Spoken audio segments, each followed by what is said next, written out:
What's up, ladies and gentlemen? Welcome back to another episode of Let's Talk About the League. I'm Jeff, joined What's by up, ladies a and gentlemen? host Welcome of back to another great episode guests of Let's and Talk our About the commissioner, of League. course, Sigtao Infinite. Along with us tonight will be Nine Lives top laner Rolexis and the support from Blitzkrieg, CB Hickey. How y'all doing tonight? Doing great. Doing pretty a-okay. Yeah, I'm doing pretty good. Thanks for asking. Sorry I missed last week. Had some stuff to do. So All good, all good. So we'll just kick off right away. Week three had a lot of craziness. I feel like a lot of good plays and then a lot of questionable plays. So right off, we'll just go chronologically, of course. Let's review set one. Northern Storm versus Team Phoenix. We saw Northern Storm drop their first game. Team Phoenix, it still seems like they're a little like, who are they? What is their identity? Are they good? Are they mediocre? What's going on? We had Odin on the podcast last week talking about how they don't really have a direction yet. And he, as their mid laner, himself expressed doubt about how much success they would find unless they get on the same page. Rolexis, I'll start with you. What did you take away from this series? So between Phoenix and Northern Storm? Yep. Well, I'm really happy Northern Storm finally lost the game. And that Phoenix is kind of climbing back up to where they were. I think that both teams are pretty darn good, and I think that they both have relatively similar play styles, but I think that Northern Storm definitely has more carry players on their team. But yeah, I think that between the two of them, that they both have a lot of really good players, but that Northern Storm was able to pull ahead just because of the fact that there are people on their team that play more carry-oriented style champs.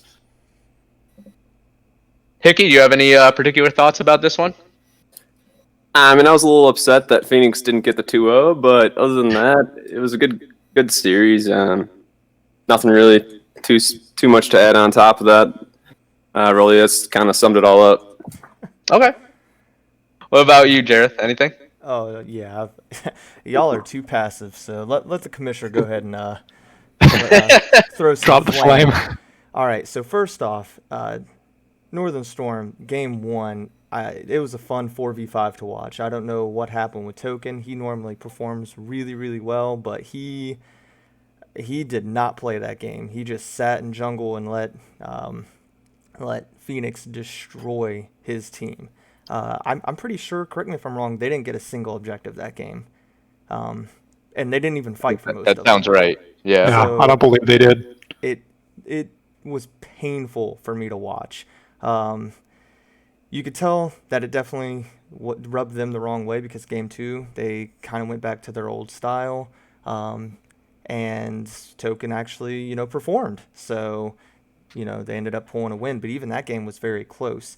I think Northern Storm kind of fell into the trap that I was worried of, which was they've done really well, and they think they're unbeatable. And so they tried to play something super risky, and they paid the price for it. So we'll see how they do this upcoming week. But yeah, y'all are too nice to them. All right, so I wanted to ask you guys a couple questions just about that series in general. We talked about how Token wasn't really playing up to the standard we've come to expect from him in game one. Game two turned around a little bit with a pretty unique pick, at least for me, when it comes to Morgana Jungle. I know a couple people have been experimenting with this. I'll start with you, Hickey. What was your impression on that game? I think that people need to play things other than Morgana. Sick of it in the LCS right now, but I don't know. I think that Northern Storm just had an off week in general. I don't necessarily think it was the Morgana pick that really did anything. I just think that something was off with them this week, and they're a lot better than they played. Rolexis, for you, was the Morgana pick more impressive, less impressive, as impressive as you expected it to be in the jungle?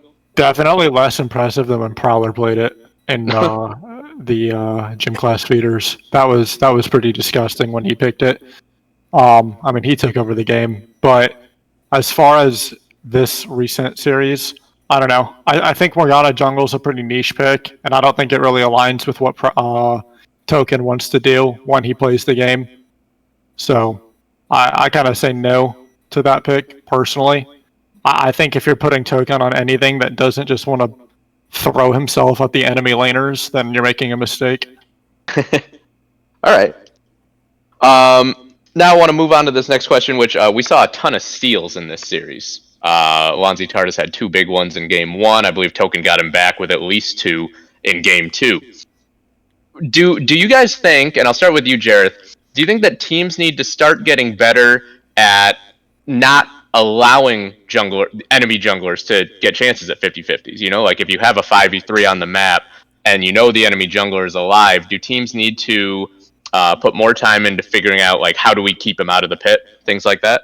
Yeah, yes, very much so. I also think teams need to play smarter. Like, so if you're posturing around Dragon and you're currently the weaker team, don't start the damn Dragon up. Like, I don't understand, because that happened, and I don't understand what the logic was, because they came in, they stole, then they cleared the whole team. Like, what did you expect was going to happen there? So just being smarter also is going to help lower the chances of teams stealing dragons. But yeah, that is something that you need to focus on, because all of the junglers that we have are pretty good at smite steals. I think every single one has had, like, maybe not this split, but every single one that is playing jungle has had good smite steals in the past. All right. Hickey, you have any additional thoughts on that? Oh, yes. I think, not even looking just at this game, pretty much every team in the LCS has this problem. I know my team specifically pretty much just leashed a Baron a couple weeks ago for somebody. Like, it's not necessarily giving steal opportunities. It's just making, like, the decisions that we were talking about. I think that a lot of this split is pretty skirmish style compared to previous splits, and it makes a lot of objectives more exciting than usual. All right, cool. So, well, that was our first series of the night last week. Moving on to White Wolf versus Team Blitzkrieg. This one was kind of, I don't know, a little back and forth for me. I think both teams had moments where they looked, impressive, and then moments where they did not. I'll start with you, Rolexis. What were your thoughts on this series? So obviously, game 2 was kind of an insane top gap, if I remember correctly. That was when we had Andy on set, correct? And he was absolutely 1v9ing. Yeah. So I think I will say one thing, and that's that J-Dog did a really good job in the first game on Renekton. Like, he seemed a lot more comfortable on that champion than he has on a lot of them. And I'm not trying to harp on the guy or anything, but it's good that he finally found a character that he feels like he can at least, if not, do what the champion is designed to do and completely win lane, then at least go even and be a presence in some kind of skirmish or team fight.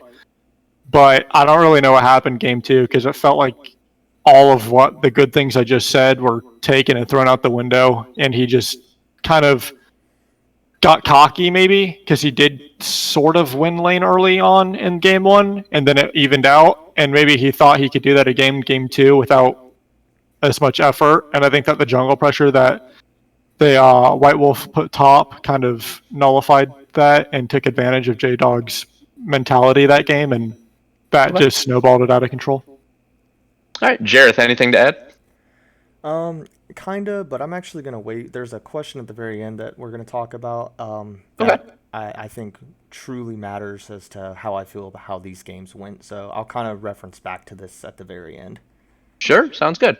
All right, so coming to you, CB Hickey. You obviously played in this series. What were your thoughts on how it went? Game 1 felt great. It was like a regular practice game for us, which is different than any game so far in this split.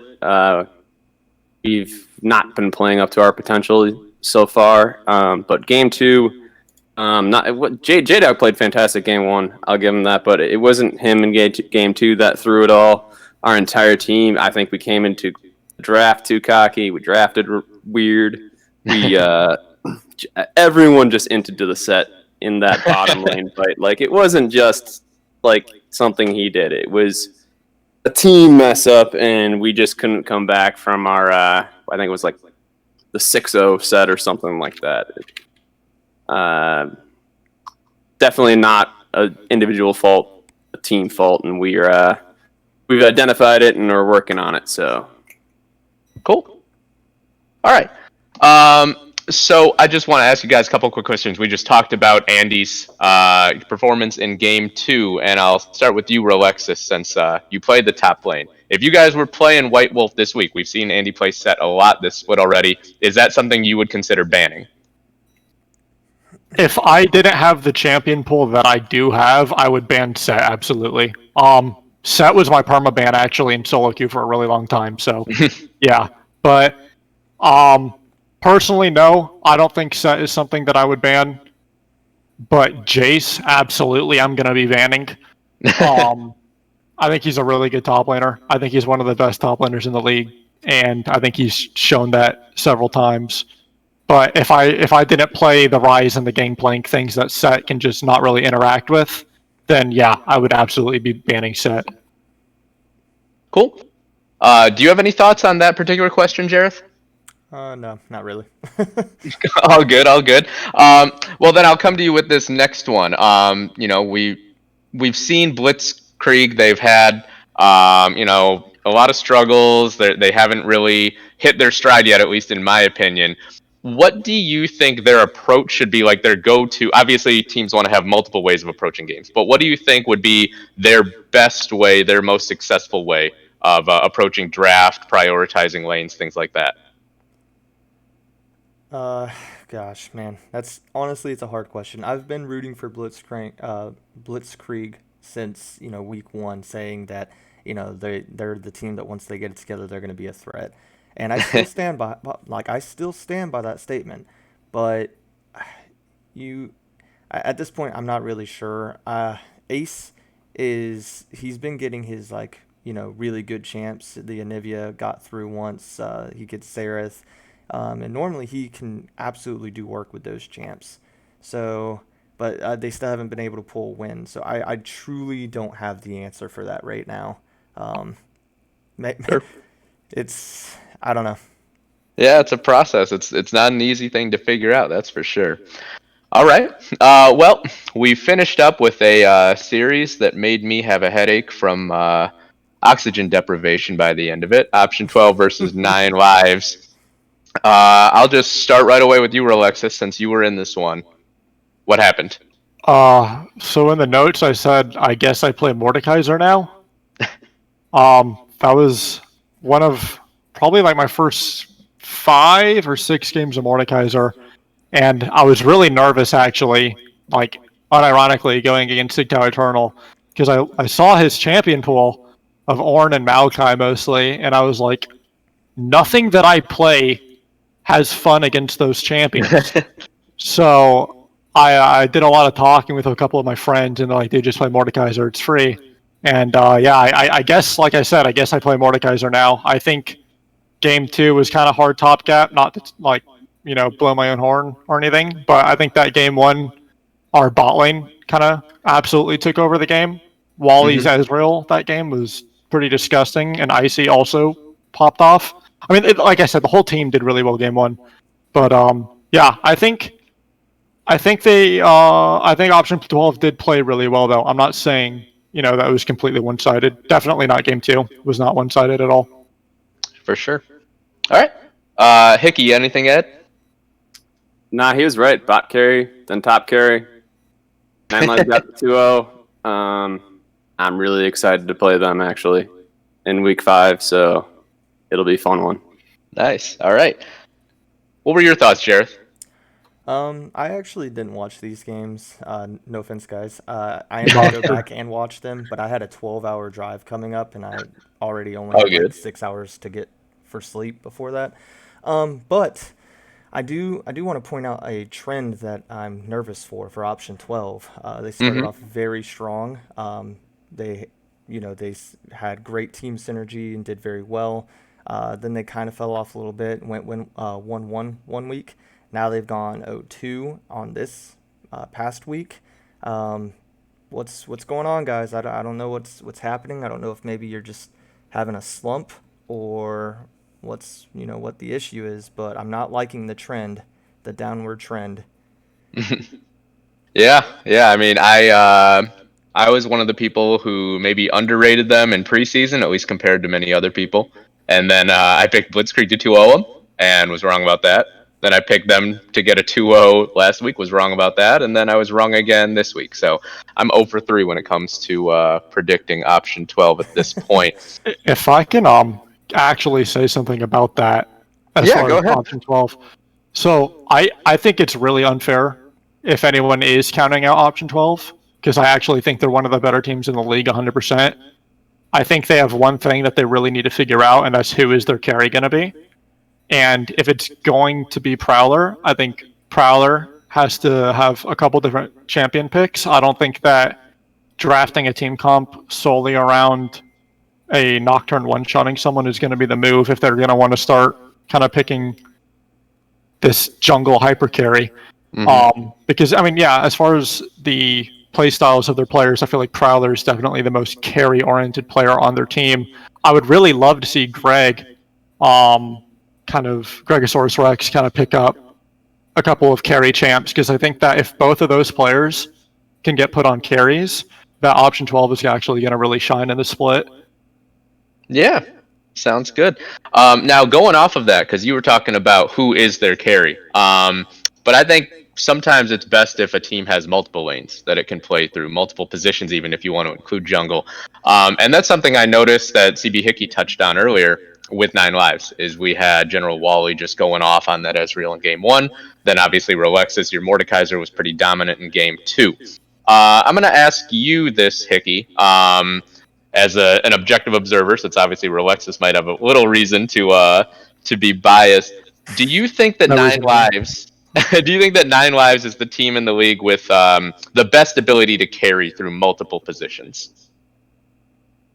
No. No? Do you have a particular other answer? I'd probably have to go Northern Storm on that one. Okay. I had to pick a team, but 9 Lives just surprised me this week. I thought they were going to get 2-0'd, and nothing against them. They're played fantastic, and obviously, like, I underestimated them personally, so that's why I said I was really looking forward to playing them, because I want to see if they're the real deal or if this is just a 1 week thing that they're just playing out of their minds. So I don't know. I think that I think that they've got good players, and they showed it this week. Awesome. All right. Well, that was our week 3. Normally in this time we talk a little bit about the patch, but at least for me personally, there's nothing really in particular in the current patch that I think needs to be touched on, unless any of you guys have something. There's rise buffs. Yeah? That's kind of Okay. hype. That's about it. That's all I care about. Okay. Do you think that those will, be severely impactful in terms of his play rate, win rate? Absolutely not, but I'm really happy that the buff rise. Sounds good. All right. Well, let's just move on then to previewing our Week 4 matchups. First up, we'll have Option 12 versus Northern... Or excuse me. Is that correct? Yes. No. Yes. Option 12 versus Northern Storm. I'll start with you, Jareth. What's your prediction and your thoughts on this series? I think optimistically, I think it's 1-1. I think they both get a win. I think that this is very much a Jungles Matters matchup between Token and Prowler. So I think both of them are very, very smart junglers, and I think they're going to be able to adapt. So I kind of predict whoever wins game 1, the opposite will win game 2, just because they're going to know how to play a little bit differently and exploit the different play style of that enemy jungler.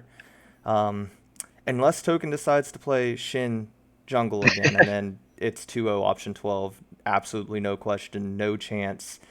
Go home, don't even play. All right. How about you, Relexus?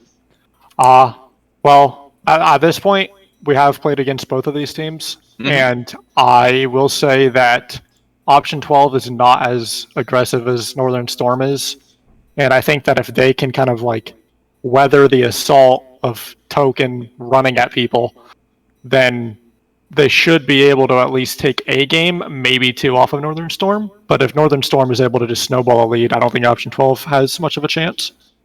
All right. So what do you think? 1-1? Yeah, I think it's going to be 1-1. All right. Sounds good. And what about you, CB Hickey? I'm going 2-0 option 12 unless the Morgana gets banned or picked by Northern Storm. I think this is Morgana support priority. If you can get, I think it's what, Queen Lizbear is option 12 support. Get Morgana support, and they win. I think Prowler can rotate with Token, just do the counter gank style, and give 12 the 2-0. But if the Morgana's taken away, I think it's that impactful for them that it's 1-1. All right. I like it. The specific win condition called out. Yeah, so For if me Northern personally, Storm I'm is sorry. Go ahead. listening, they need to pick Morgana then, since that's actually one of Wishbone's top supports as well. All That's right. what I heard. And for the record, I'm going 2-0 Northern Storm here, which means I'm sorry, Northern Storm, because I've been wrong about every option 12 series so far this split. Second series that we got coming up this weekend: Nine Lives versus White Wolf Gaming. Nine Lives on a pretty hot streak right now, 4 wins in a row. White Wolf Gaming, for me, the jury's still kind of out on this team.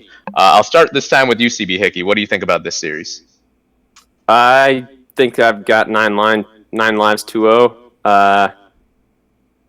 It's just playing White Wolf last week. If you don't let Andy get 6 kills on set, you beat him is what it felt like. So I think if they stop, if Roliux here can stop the top lane matchup there, they've got a 2-0. All right. Jareth, how about you? I'm going 1-1 just because Nine Lives is on a crazy good win streak right now. I think White Wolf will surprise them, or at least I kind of hope so. I think it's more interesting when we have 1-1s, and I kind of think this is the week for 1-1s. All right, cool. And Rolexus, obviously, you have a vested interest in this series. Tell me your thoughts. I don't know what you're talking about. That's a lie. So I think, like I said earlier, I think Andy's one of the better top laners in the league. I mean, like pretty objectively, there are 3 top laners who I think are a little bit above the rest, and he's definitely one of them. And I'm a little nervous. He's a good player, but I think that if it goes kind of like how the option 12 games go, game 1, I think that Wally's going to be able to kind of take Wally and Icy, honestly, and Slack, because he has so much influence bot lane usually, are going to have a little bit of a fiesta against Tilted Pig and Burn the Heretic. And, I mean, they're both really good guys. We played with them in Gym Class Feeder. But unless Tilted Pig gets Warwick 80 carry, I'm not super concerned, because his Warwick is actually pretty damn good. But, yeah, I think 2-0 Nine Lives. All right. And for the record, I as well am picking 2-0 to 9 Lives. Finishing things up this Sunday will be Team Blitzkrieg against Team Phoenix. I'll start with you this time, Rolexus, since we ended with you last time. What do you think is going to happen in this one? I think that it's going to be 2-0 for Phoenix. I think that if you just throw enough bans at J-Dog and you force him on something that he's really, really uncomfortable on, then Brandana, having played against Brandana, I mean, Brandana's a good top laner, especially with how little he's been playing the role.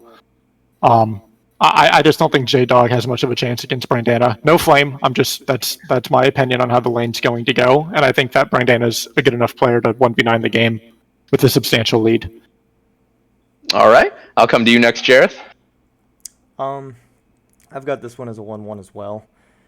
So the reason is I think if Blitzkrieg wins game one, then Team Phoenix will do what they've done quite often, and they'll do that whole rise from the ashes and win the next game thing.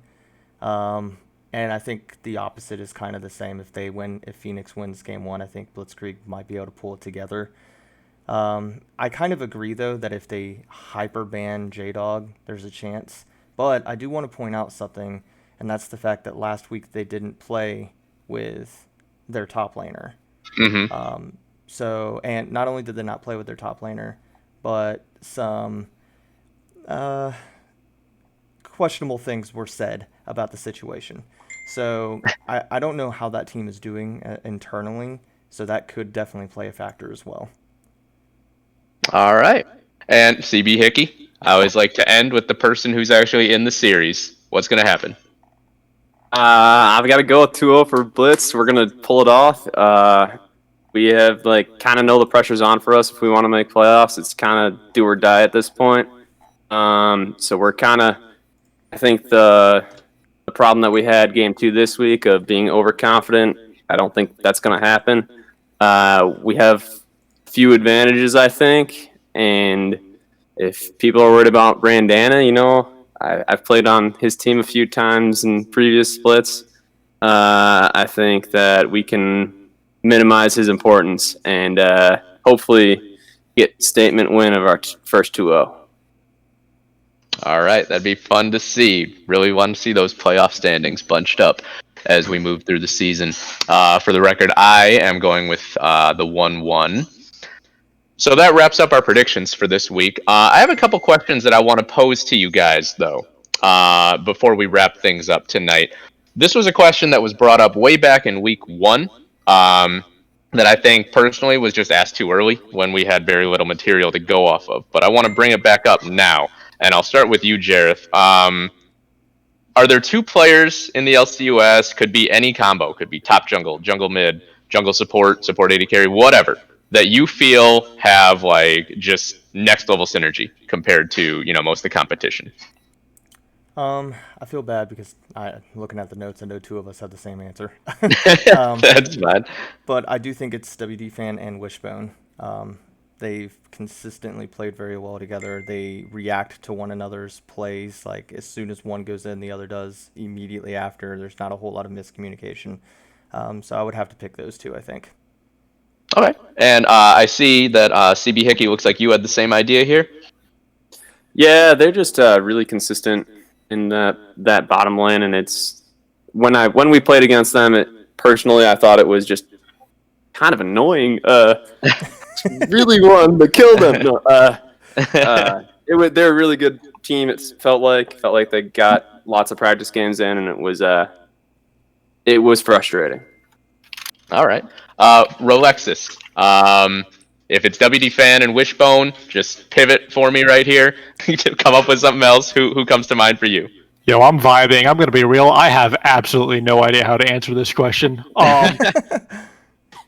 I'm just going to do the cop-out answer and say me and Wally because we've known each other for 4 years now. That's really it. But looking at the league itself, actually, I think that Icy Flip and Slack, not just to keep talking about my own team, but I'm really proud of those guys. And Truffle. But Truffle, you're still there too, bud, but not Wally, though. But yeah, I think that they've actually got quite a bit of synergy on roams and kind of controlling the bottom half of the map. But yeah, so yeah. I don't have a definitive answer for this question. Yeah, that's fine. I like that though. I like going to something besides just a bot lane combo because I think that's always interesting when you can cite synergy between people who aren't just in the same lane. And now this one, and I apologize if this brings up any difficult feelings that you may have had, but I'll start with you, CB Hickey. I've never played in the LCUS. How much does how the games go, how maybe little trash talk that might seem harmless, how much stuff does that stuff affect you? How much do you think about it in between the weeks?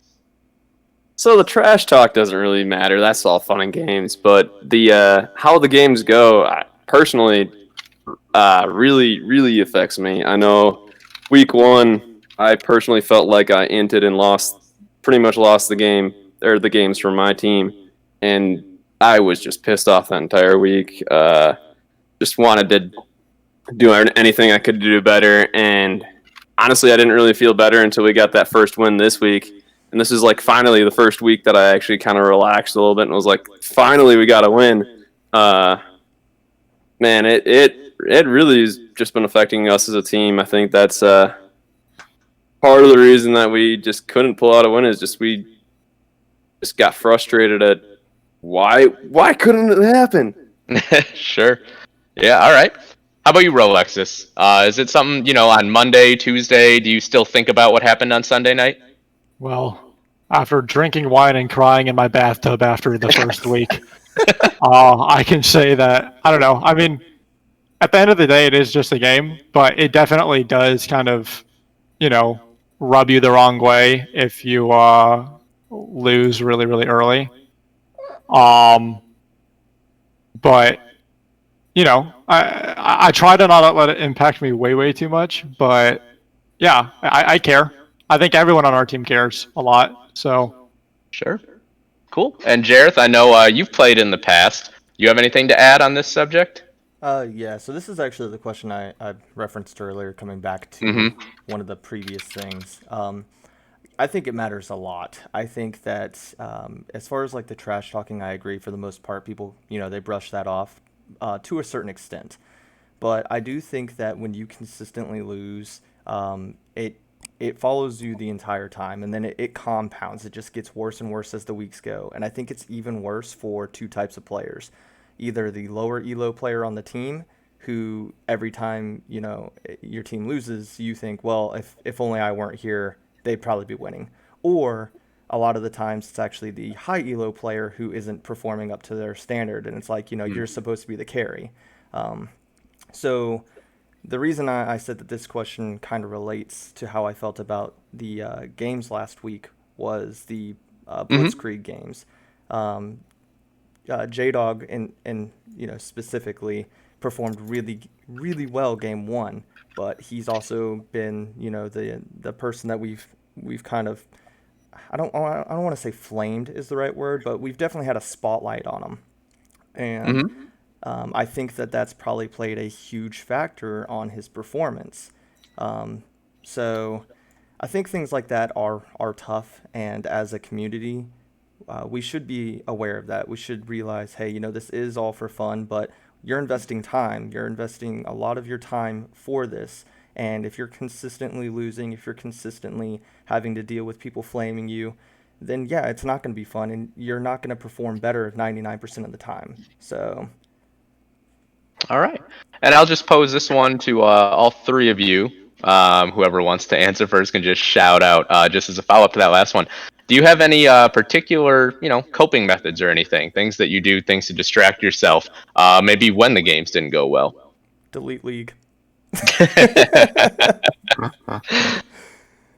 Dude, puppy love always helps. Sounds good. I don't know, man. Like, as far as like rituals before the games, or like coping mechanisms or after. Yeah, I guess whichever way. Just any way you can sort of like center yourself, take the pressure off. Flaming Wally always helps. Like a good flame session really, really does it for me. All right, nice. Get to end on a little high note there. I was kind of almost halfway kidding, by the way. Like legitimately, maybe not Delete League, but I tilt really easy. It's probably the main reason why I don't play anymore in the splits, because I just tilt so easy. It's not fun. Sure. But I will take like hiatuses away from League for a while. If I get to the point where I'm just not having fun at all, I'll delete it and I'll just come back in a couple months. Obviously, most people don't probably need to be quite that extreme, but yeah, if you're having a rough set of games or something, don't practice the next few days. Take those couple days off and then get back to it. Friday or something like that. Yeah, I like that. Taking a little break. Nah, all right, guys. ARAM, man. Just ARAM. ARAM all day. All right. Well, that runs through the final questions that I wanted to pose to all you guys. Anybody else have anything they want to say before we wrap up this episode? In case I didn't harp on it enough, Token don't play Shen jungle. It's my number one Hey. note for this podcast. Don't sleep on J-Dog. All right. True. Oh, I will like to say as one closing thought, I understand that 9 lives was maybe a little too celebratory afterward. Last week, I would like to say that we are honorable gamers, and we just kind of want to say good game to our opponents. So the games are all really pleasurable, and we all wish you guys the best of luck. We just prefer to keep any banner out of chat from now on. Sounds good. Hi. All right. Well, thank you guys very much for joining us tonight.